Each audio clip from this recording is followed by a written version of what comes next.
Probably have told you earlier.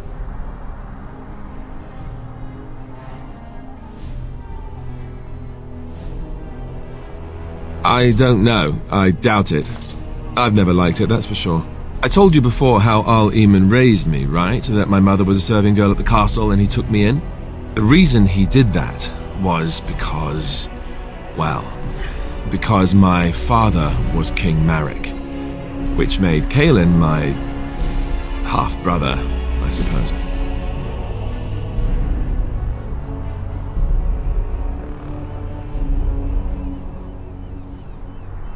Ha! Yes, I guess it does at that.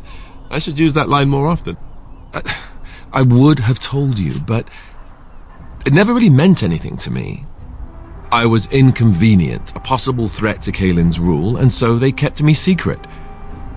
I'd never talked about it to anyone. Everyone who knew either resented me for it or they coddled me. Even Duncan kept me out of the fighting because of it. I didn't want you to know as long as possible. I'm sorry.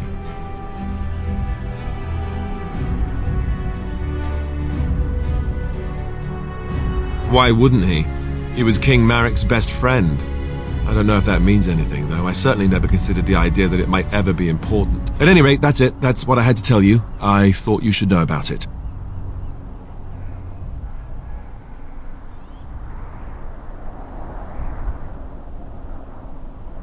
Oh no, I don't like the sound of that, if that's where you're going.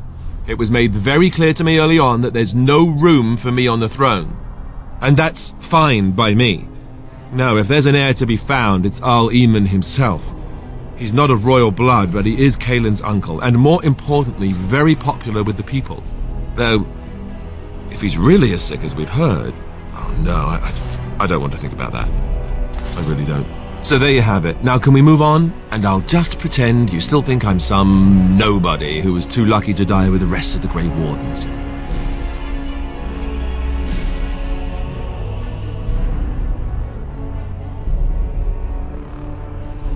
Oh, lovely. I'm going to regret this. Somehow I just know it.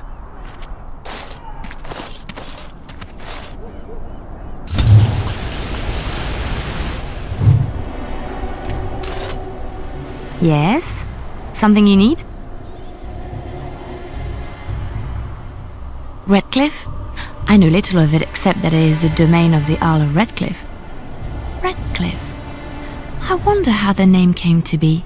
Is the clay here red? There are places in this world where the clay is a bright, strange red, and often, in the legends of such places, it is the red of blood. The blood of 1,000 men slaughtered in battle, or that of an innocent unjustly slain. It stains the land that it may never be forgotten. Perhaps Redcliffe has one such tale. But I do not know it. Yes? Something you need? Yes? What's on your mind?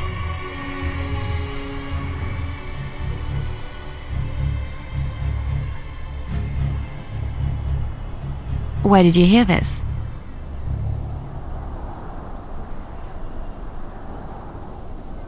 And you believe everything you hear? Not all minstrels are spies. Most are just singers and storytellers, but some of them are what we call bards.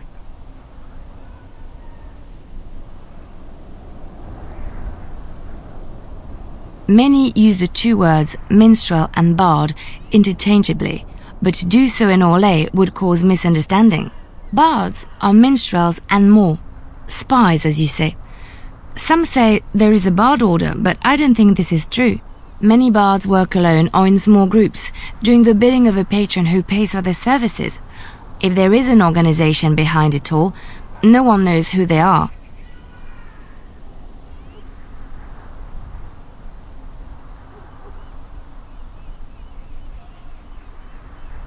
What do you think? They infiltrate, steal, sometimes assassinate? It depends on the bard. In Orlais, there is much rivalry amongst the highborn. They fight over land, influence, and the favor of the Empress. But they cannot do this openly because it is impolite, and in public, they wear smiling faces and pretend to be civil. In secret, They plot and scheme to destroy each other. It is a game completely meaningless to anyone but its players.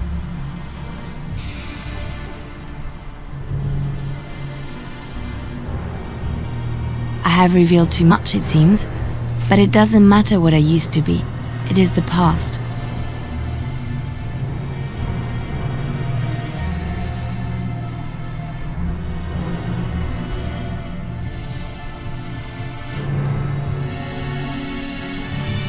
I found myself in Ferelden and sheltered from bad weather in the Chantry, and when the storm passed, I just did not want to leave.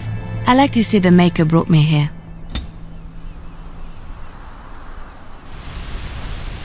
What do you wish of me? If you must.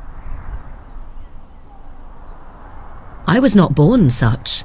'Tis a skill of Flemeth's, taught over many years in the wilds. The chastened have tales of we witches, saying that we assume the forms of creatures to watch them from hiding. When a child is alone and separate from his tribe, that is when we strike, dragging the young boy kicking and screaming to our lair to be devoured. A most amusing legend.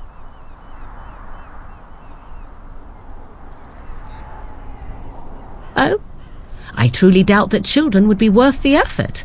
They are filthy, smelly things full of tears and snot and trouble. That said, I cannot speak for the tastes of my mother. She has, after all, lived a very lengthy time in the wilds and done many things I know nothing of.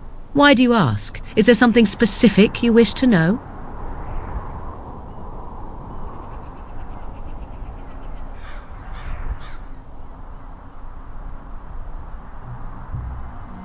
The form of an animal is different from my own. One may study the creature, learn to move as it does, think as it does. In time, this allows one to become as it is. I gain nothing by studying another human. I already am the same as they are. I learn nothing. So the answer is no, my human form is the only one I possess. Anyone with sufficient will, but the act of transformation is a magical one. 'Tis a spell and thus requires a mage's talents. If you had a notion to learn such a skill for yourself, sadly, you must remain disappointed. There were nights when the wilds called to me, 'tis true. You look upon the world around you and you think you know it well. I have smelled it as a wolf, listened as a cat, prowled shadows that you never dreamed existed. But my life is as a human. I am under no illusions to the contrary. They do not shy away from me. To their senses, I believe I seem like any other of their species. As to what they think, I truly cannot say. Just as I am still human, no matter my form, they are still animals. Thus they cannot speak, even were I to ask.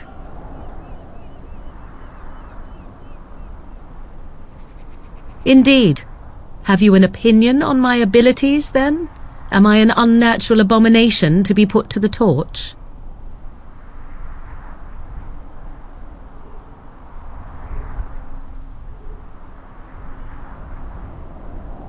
I wouldn't advise it. But enough of such talk. Let us proceed, lest the dust gather on us.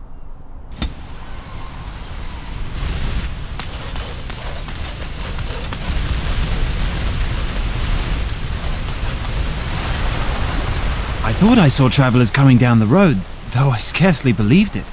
Have you come to help us?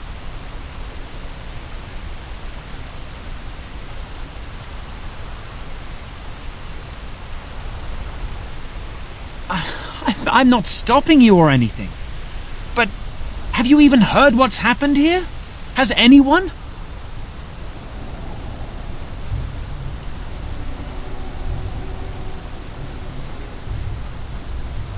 He could be dead for all we know. Nobody's heard from the castle in days. We're under attack. Monsters come out of the castle every night and attack us until dawn. Everyone's been fighting and dying. Apparently everyone seems to agree that a blight is the perfect time to start killing each other. Marvelous, really. We've no army to defend us. No Arl and no king to send us help. So many are dead, and those left are terrified they're next. Hold on, what is this evil that's attacking you? I don't rightly know. I'm sorry, nobody does. I should take you to Ban Tegan. He's all that's holding us together. He'll want to see you. Ban Tegan, Arlemon's brother. He's here. Yes. It's not far, if you'll come with me.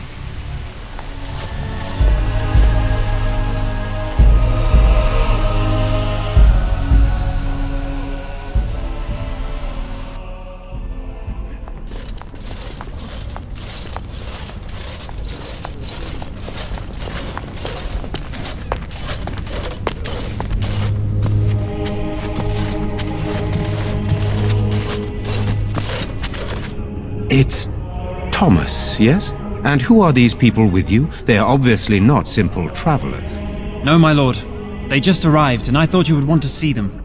Well done, Thomas. Greetings, friends. My name is Tegan, Ban of Reynisphere, brother to the Arl. I remember you, Ban Tegan, though the last time we met, I was a lot younger and covered in mud. Covered in mud? Alistair? It is you, isn't it? You're alive! This is wonderful news. Still alive, yes. Though not for long if Tairn Loghain has anything to say about it. Indeed. Loghain would have us believe all Grey Wardens died along with my nephew, amongst other things. What, that he pulled his men in order to save them? That Cailan risked everything in the name of glory? Hardly. Loghain calls the Grey Wardens traitors, murderers of the king. I don't believe it. It is an act of a desperate man. So you are a Grey Warden as well. A pleasure to meet you. I wish it were under better circumstances. You're here to see my brother? Unfortunately, that might be a problem. Eamon is gravely ill. No one has heard from the castle in days. No guards patrol the walls, and no one has responded to my shouts. The attack started a few nights ago. Evil things surged from the castle. We drove them back, but many perished during the assault.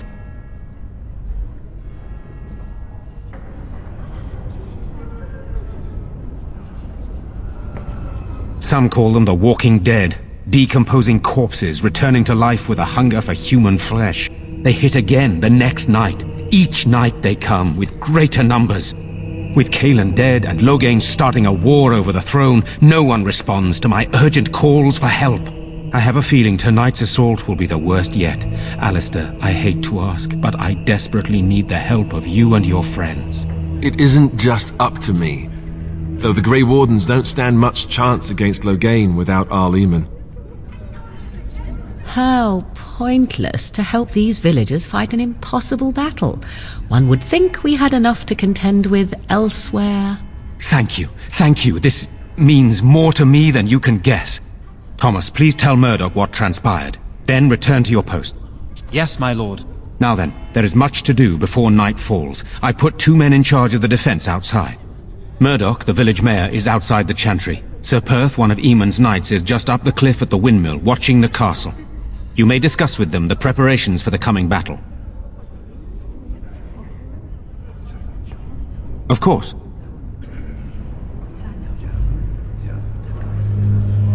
I have those few who returned from their quest. You know of this, yes? Yes, I question Isolde's decision to send so many knights in search of this relic. But I am a practical man, whereas she is a woman of great faith.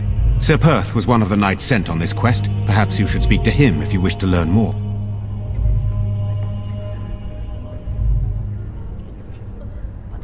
Hopefully we can find the source and stop it before it causes any more damage. With luck, we'll also find Eamon and be able to help him.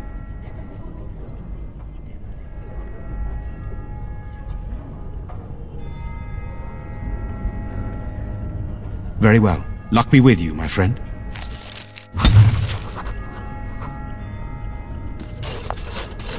Let us pray. Blessed art thou. What do you need? In the Maker's sight.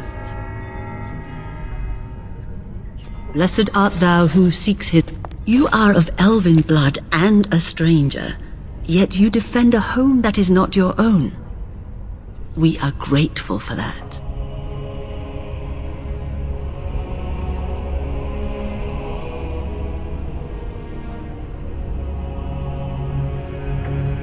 The Maker smiles on those who aid his children, regardless of their beliefs. But I do not wish to irritate you. Allow me to introduce myself.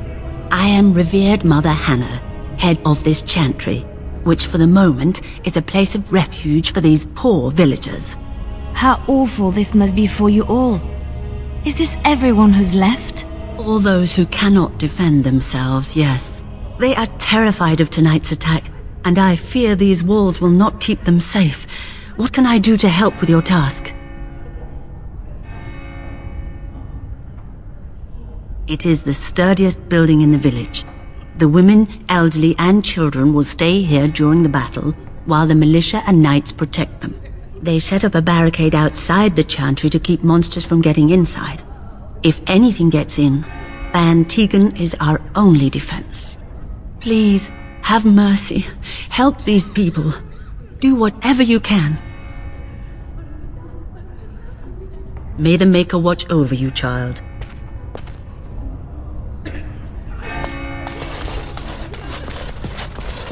I'm scared, Mother. When are the bad men coming? I'm so scared, Father. Sorry. Am I bothering you? I'll try to be more quiet.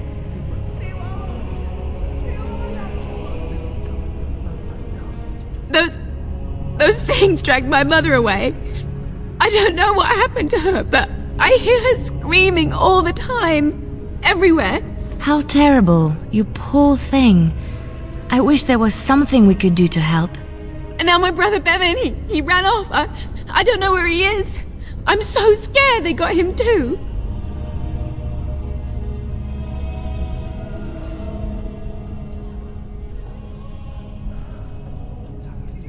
You will? Thank you so much. Please find him. Silence, girl. Do you want the children to hear you? But night is...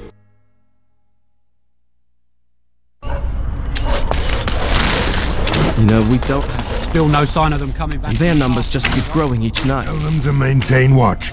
I don't want a surprise attack before the sun. So you're the Grey Warden, are you? I heard they all died with the king.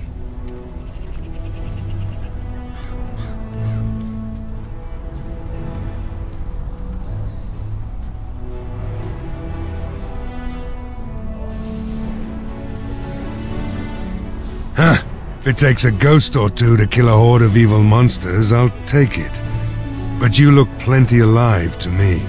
We aren't gonna turn aside anyone who wants to help, though. Don't take me for being an ingrate or nothing. Well, we do want to help however we can. You can trust us. Name's Murdoch, mayor of what's left of the village, providing we aren't all killed and hauled off to the castle tonight. I hope you're right. I really do. Anyhow, you're here, and they tell me you're in charge.